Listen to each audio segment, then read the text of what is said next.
হরে কৃষ্ণ, রাধে রাধে, জয় শ্রী গৌর হরি। বন্ধুরা, আপনারা সকলে কেমন আছেন?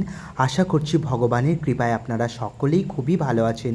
বন্ধুরা, আমি আমার ভগবানকে আজকে আদর করছি। আপনারা নিশ্চয়ই সকলে দেখতে পাচ্ছেন, কারণ সারাদিন নানা কাজের মধ্যে দিয়ে সময়টা চলে যায়, তাই ভগবানের চরণ সেবা করার আর সৌভাগ্যটুকু হয়নি। দেখুন, গিরধার গোপালকে আমি 8বার সেবা ভোগ লাগাই। সকাল থেকে রাত 9টা সাড়ে 9টার মধ্যে 8বার ভগবানের আমি ভোগ লাগাই। তার মধ্যে আমার সময়টাই পুরো দিন কেটে যায় ওইভাবেই, কিন্তু কোনোভাবে ভগবানকে সেই মতো আদর করা আমার হয় না।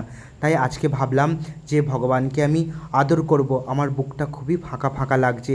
আর আমি যখন ভগবানের ঘরের দিকে তাকাচ্ছি, দেখলাম উনি একা বসে আছে। সেই দেখে আমার খুবই খারাপ লাগছিল। কেন জানি না, মনে হচ্ছিল প্রভু একা বসে আছেন, ওনার কাছে যাই। মনটা আমার খুবই ছটপট করছিল।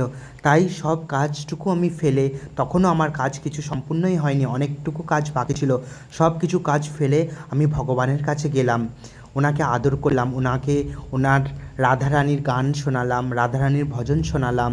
তারপর দেখলাম ভগবানের শিব বিগ্রহর মধ্যে এক আলাদাই চমক। উনি যেন হাসছেন, উনি যেন রাধারানীর নাম শুনে প্রচুর হারে আনন্দ উল্লাসে হাসছেন, নাচছেন। সেই অনুভূতি আমার খুবই দেখে ভালো লাগলো। রাধে রাধে।